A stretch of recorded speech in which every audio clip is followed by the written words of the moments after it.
Okay, so we're going to take a look at the OpenStack dashboard, which you can see is called Horizon. We do have a DHCP entry for this, so it's easy to get to for students from inside the building. So first I'm going to log in as a student so we can see what that view looks like. This will be the project that I have set up for the Part 1 class. So the first thing it's going to do is log us into an overview page, which shows usage for the project. In this case, because of the current test cluster, we have all the students in a single project. So if we take a look at the instances page, we can see every student's instance, every VM that's within the project. So normally each student would have their own project so that we can't see other people's VMs, or you can set up group projects where people can interact with each other's VMs. If you notice the little error that popped up, that was with one of the sizing options where you see here it says it's not available. I'll show you where that came from later, but it's more of a cosmetic error. The error is specific to the dashboard itself, not to the creation of the VM. And as you can see, it's been fixed here. So here we can actually look at the size. This is called the flavor. So it's how the instance was sized. So they're resizable on the fly, similar to a VM template. So we can also create volumes with OpenStack, which was mentioned earlier in the presentation. This is a volume that I have attached to the shared storage VM for NFS. This could be used in like the network servers class for attaching additional disks to the server and turning them into shares. You can basically virtually hot add with this. So we'll take a look at the images page. So the images and the instance pages will be what students use the most. And you can see that this is under the project and compute structure. Also up here, students could have multiple projects where they're assigned to multiple classes. And this drop down here is going to show you what project you're currently working with. So here we have images that are available to this project. You can see that the image is protected, which means no one can delete it. This is CentOS 7 with a GUI. And the only other instance that's available is one that is shared from the admin project. It's CentOS 7 with no GUI. This is the image that I used to create the network file server. So if we look at the launch menu, really the only option that we need here is going to be the instance name, which is just like naming a VM. We do have flavor, but there's basically the default that's available for this project. The only other one is the shared storage, which you can see is grayed out because it doesn't fit the sizing requirements of the VM. It's also going to give you updated project quotas here. And on the right, you can see the sizing information. Some of the other options, you can boot more than one at a time. Boot from image is going to be the standard that we use. There are some other options, such as booting from a snapshot or a volume or creating a new volume. Volumes are independent disks, so they would be used if there was a large amount of user data that's independent of the VM itself. And then, of course, the image name, which is just the image that we click launch from. We do have the access and security tab for using SSH key pairs, which we're not using currently. We're using password login. And you can have multiple security groups in a project. We'll look at security groups when we look at the admin side. And networking, there's only one private network here, so it gets populated automatically.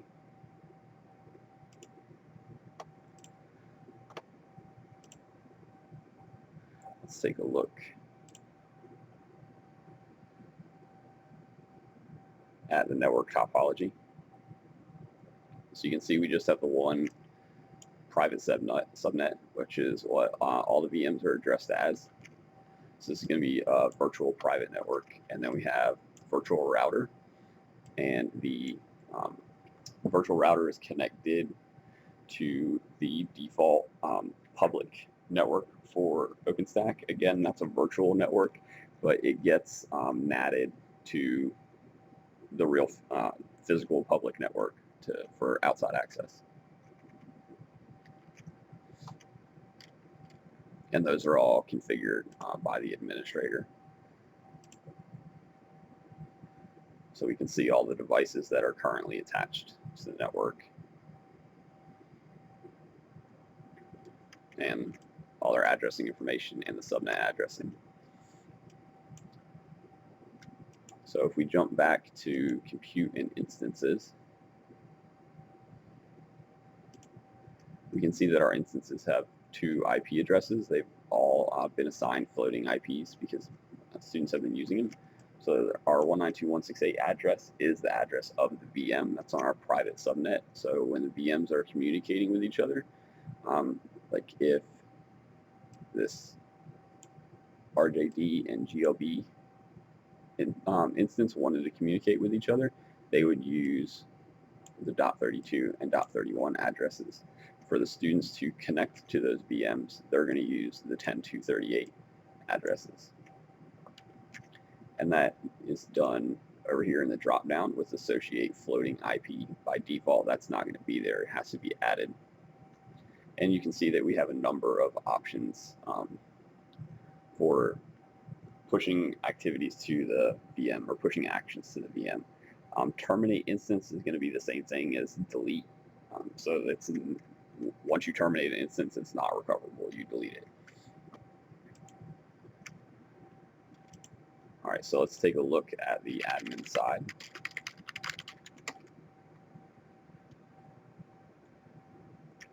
So on the admin side, we get a usage, overall usage view by project.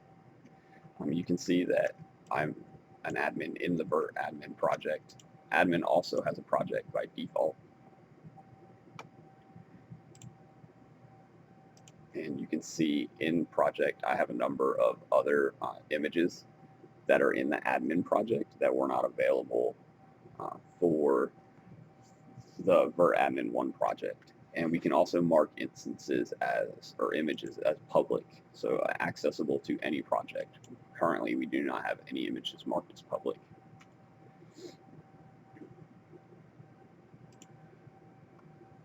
So we'll take a look at access and security. So by default, we get a security group.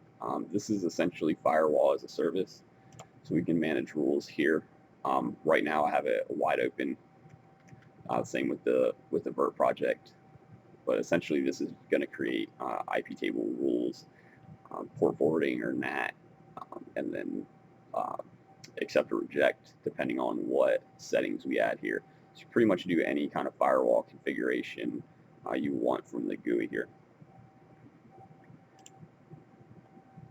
For the project, I mentioned each project has its private network. Here you're going to be able to see the external network. So it just hasn't been renamed. This will be the default that every project uses as the gateway, and you can see that that address space matches our floating IP addresses. So for each project, a private net has to be created. You can see net04 is the default private network that was created for the admin project, and then we have to create a router. So that's pretty much the extent of the project setup. So jump back to the admin panel, and we can take a look at all the hypervisors that are available. And of course, you have the stats, how many CPUs are used, how much RAM, storage. Storage is going to be total space that's available to the cluster. It's not 6.5 terabytes per hypervisor here. And we can look at which of the nodes are compute here and what state they're in. We don't have any host aggregates set up. We can look at instances across all projects. It's probably going to take a second to load. And then we're able to control them from here or jump to them. We also have, from the admin side, images for all projects, volumes for all projects, and then all of the networks from the networks list and all of the routers as well. System information is a pretty important panel. This is going to give us the state of services across different nodes and what their host IP address is, whether they're up or down. So you have basic services, compute, block storage, and network agents. So you can see there are a number of services that are controlling OpenStack, and a lot of them are replicated across multiple nodes. We also have default quota here. So every project has a quota, and it's going to limit how many virtual CPUs they can use, how many snapshots they can create, how much storage they're allowed to have in volumes, in snapshots, how much backup storage they're allowed to use, whether they're allowed to create server groups or not, how many floating IP addresses they have, how much RAM they have allocated to them. Pretty much everything you would want to set a quota on. So flavors is another big one from the admin side. You can see that we have a number of them here, and that the majority of them are not public. The only one that's public is the shared storage here. And we can look at the access panel. Services is going to be the OpenStack services, which was originally not on this flavor, which is why we saw the error earlier. But this will allow you to assign projects and which flavor you have access to, or which flavor they have access to. So if we take a look at the CentOS 7 flavor, you can see that it matches what we were looking at earlier. It's got 3 vCPUs, 5.5 gigs RAM, 80 gig disk, no ephemeral disk, and no swap. This would be a separate swap disk. That's for like gold tier storage.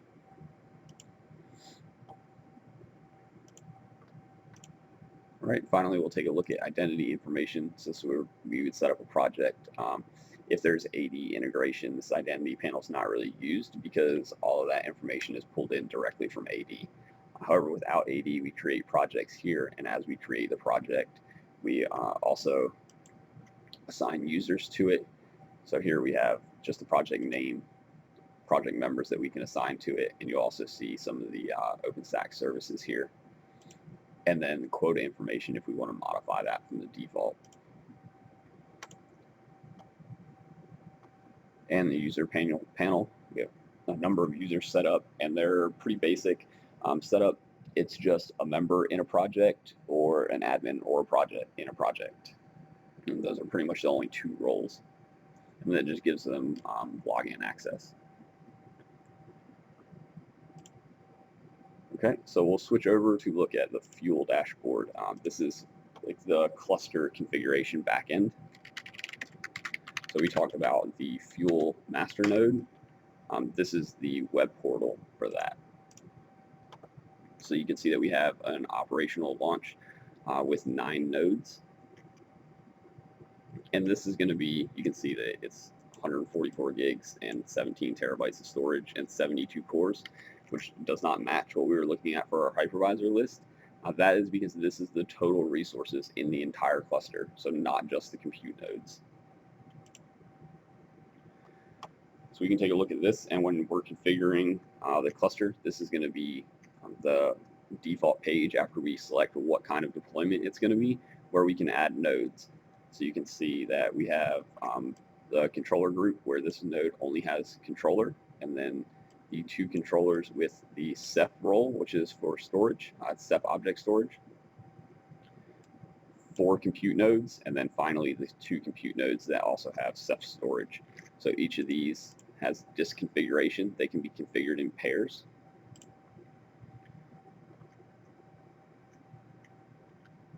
So we can see where we have base operating system. The blue bar here is image storage, and then Ceph and virtual storage. So this one is worth mentioning. You can alter these as they come down. Or I'm sorry, blue is Ceph journal. Journaling's for is basically write caching, where you'd normally have that on a solid state disk. Here it's actually on the same drive as Ceph storage.